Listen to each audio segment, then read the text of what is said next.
amigas, amigos de la provincia de Morona, Santiago, a través de la señal de Digital TV. Qué placer que nos acompañen en este diálogo con el director del Instituto Geofísico de la Politécnica Nacional, el doctor Mario Ruiz, que está con nosotros. Sean bienvenidos.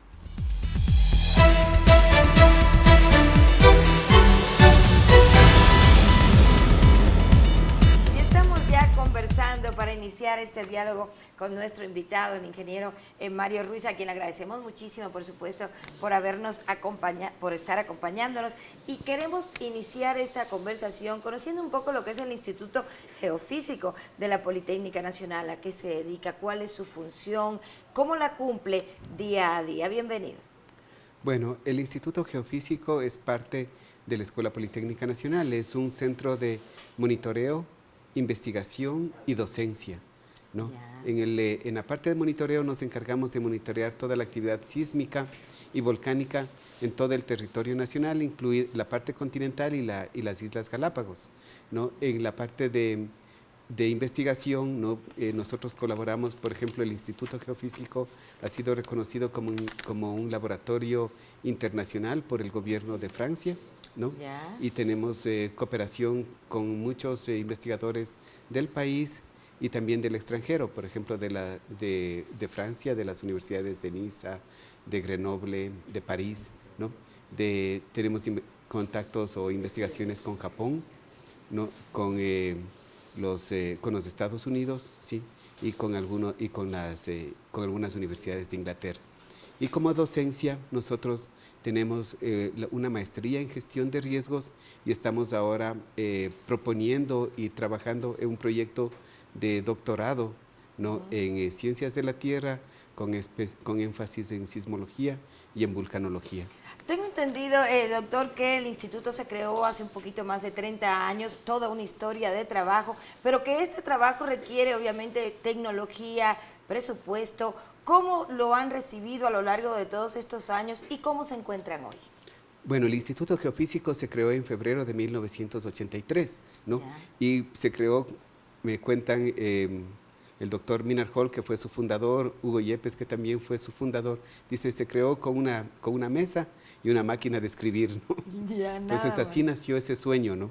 Y una de las cosas que le ha caracterizado al Instituto Geofísico ha sido su permanente crecimiento, ¿no? Entonces, en 1988 nosotros instalamos la primera red sísmica en el país, ¿no? Y de ahí, por ejemplo, en 1993 comenzamos a tener ya redes en los volcanes. Ahora tenemos 89 estaciones sísmicas de banda ancha, o sea, estaciones sísmicas de última tecnología que transmiten los datos en unos casos vía satélite, en otros casos por microonda, en otros casos por fibra óptica, ¿no? Y llegan todos los datos en tiempo real al Instituto Geofísico. Tenemos ya sistemas automáticos de procesamiento de datos y la posibilidad de en 3 minutos o en 4 minutos tener ya en nuestra página web, apenas después de que ha ocurrido un sismo, 3 o 4 minutos, salen la solución, por ejemplo, dónde fue el sismo, en qué latitud, qué longitud, a qué profundidad, qué magnitud tuvo el sismo. Porque el sismo obviamente no se puede predecir, esto solamente podemos tener información una vez que ocurrió. Sí, podemos decir que nosotros podemos anticipar, ¿no? Dónde van a ocurrir los sismos, ¿no? Podemos anticipar qué tamaño van a tener los sismos, pero no podemos decir cuándo van a ocurrir, ¿no? Entonces, por ejemplo, si usted me dice aquí en Quito, ¿no?, van a ocurrir sismos, le digo sí, y quizás están ocurriendo sismos, si me dice cuál es el sismo más grande que podría ocurrir en Quito, le digo uno quizás de magnitud 6 o 6.5 grados, ¿no? Pero si me pregunta cuándo, ¿no?, yo le podría decir no sabemos, ¿no? Y la única cosa que sabemos es que cada vez estamos más cerca de que cuando este evento ocurra, ¿no? Claro, porque en los últimos tiempos hemos visto sismos de enorme magnitud en Chile, el último muy reciente, de incluso un poco más de 8 puntos. Este tipo de sismos tan enormes no podrían ocurrir en nuestro territorio, o 6 grados ya es un sismo considerable. Bueno, un sismo de 6 grados bajo una ciudad es un sismo que puede causar daños muy importantes, ¿no? Eso es lo que sabemos, ¿no? Claro. También tenemos la posibilidad en nuestro país de tener sismos muy grandes. Sismos, por ejemplo, el sismo de Chile, ¿no? Del 1 de abril fue un sismo de 8.2 grados. Impresionante. ¿No? Claro. Un megasismo, como se le llama. Pero en 1906, en nuestro país ocurrió un sismo de 8.6 grados. Qué O sea, impresionante. más grande todavía. Y en el siglo pasado hemos tenido 4 sismos con magnitudes mayores a 7.8 grados, ¿no? O sea, 4 megasismos, ¿no? Entonces, bueno, si vemos cuál ha sido el periodo de tiempo entre uno y otro sismo grande, sí, tenemos un promedio de que han ocurrido en un espacio de 23 años. cada 23 ¿no? años aproximadamente. Aproximadamente. Ya. Pero si me pregunta cuándo ocurrió el último sismo, ¿no? Yo le digo es hace 35 años. Grande, Entonces, uno grande, ¿no? así, ¿ya? Cuando el periodo de recurrencia es de 23 años.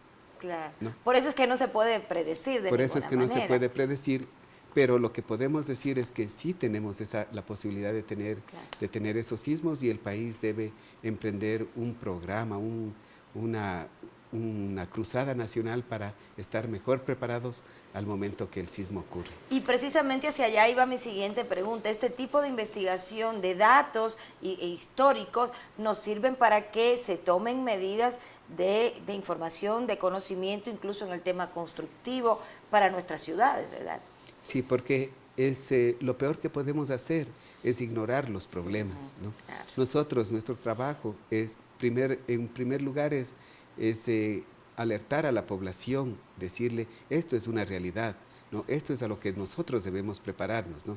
Y en segundo lugar es, una vez que ocurren, el proveer a la población y a las autoridades la información exacta o precisa de decir dónde ocurrió el sismo, qué magnitud tuvo, qué probabilidades tenemos de tener réplicas, ¿no?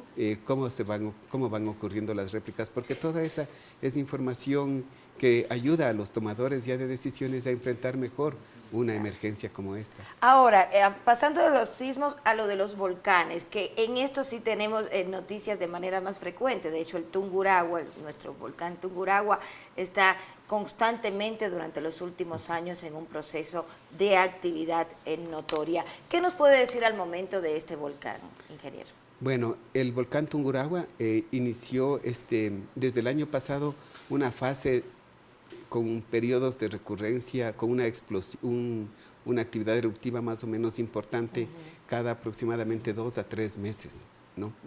Entonces, en este año tuvimos una erupción importante el 1 de febrero, ¿no? Y tuvimos otra erupción importante el 4 de abril. Claro. ¿no? Y tuvimos un acontecimiento que quizás no fue muy bien percibido, ¿no? Tuvimos un flujo de lava, ¿no? Que descendió el 9 de abril, comenzó a descender por el flanco noroccidental del volcán y alcanzó aproximadamente unos 3,5 kilómetros ladera abajo. Claro, algunas fotos salieron, digamos, por las redes sociales y se veía este flujo de lava, que me imagino es peligrosísimo, pero que donde está ubicado el volcán Tungurahua, digamos, hasta donde está la población, sí hay cierta distancia, como que el peligro no es inmediato cuando ocurren estos eventos. Sí, en el caso del flujo de lava, no tuvimos el flujo no alcanzó zonas pobladas, no, ni tampoco, quizás se detuvo al inicio de las zonas cultivables, ¿no? Pero en el Tungurahua, en las últimas erupciones, por ejemplo, en la erupción del 1 de febrero, tuvimos el descenso de flujos piroclásticos. Y estos flujos piroclásticos son nubes ardientes.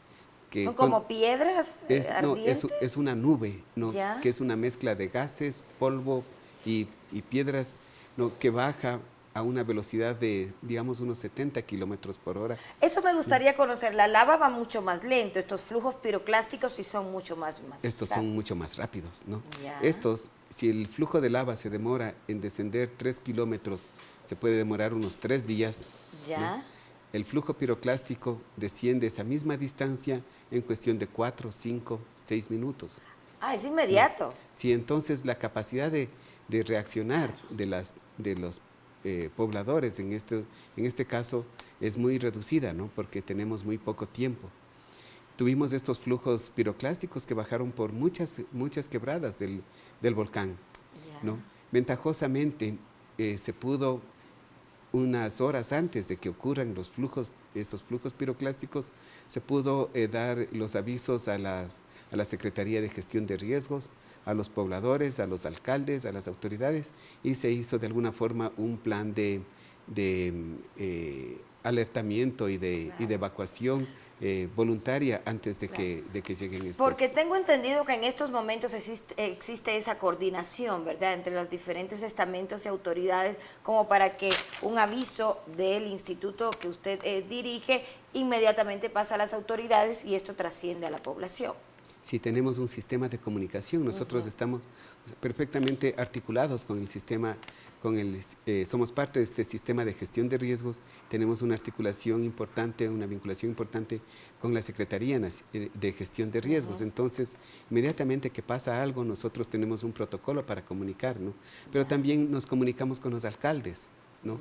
Y nos comunicamos a través de un sistema de radio con los pobladores de las zonas de mayor riesgo, ¿no?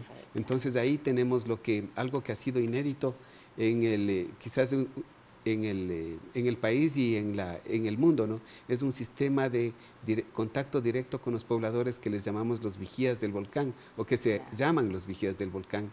Y ellos no solamente que reciben información de parte de nuestro observatorio en Guadalupe, sino que nos dan información de cómo ellos le sienten, cómo le perciben al volcán, ¿no? Y nos ayudan a completar nuestro monitoreo con una pieza importante de datos, ¿no? Claro. Ya para concluir, pero que se nos acabó el tiempo, el Reventador y el Pichincha, ¿cómo están? La población debe estar también informada de qué situación tienen estos volcanes. Bueno, el Guagua Pichincha está con un nivel bajo de actividad, no tenemos muy pocos sismos por día, quizás no llegan a los 10 sismos por día, entonces ese es un nivel, digamos, de actividad bajo, ¿no?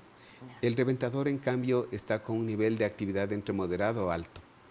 Tenemos, por ejemplo, en los últimos días aproximadamente unas 20 explosiones cada día, ¿no? Y la presencia de, por ejemplo, cuando se despeja se puede observar columnas de vapor y ceniza de 500 metros de altura, a veces de 1 kilómetro de altura sobre la cumbre, y hemos tenido flujos de lava, ¿no?, que están descendiendo por el cono de ese volcán. Entonces el Reventador es un volcán que lo estamos monitoreando con más cuidado, sí, porque es un volcán todavía que presenta una actividad persistente, ¿no? Le quiero agradecer muchísimo, doctor, por habernos acompañado, porque lo importante es que usted esté informado. Vivimos en un país donde existen riesgos, pero lo importante es estar informado para reaccionar de manera correcta ante ellos. Nuevamente, gracias a usted y a ustedes por habernos acompañado. Un abrazo y hasta una próxima oportunidad.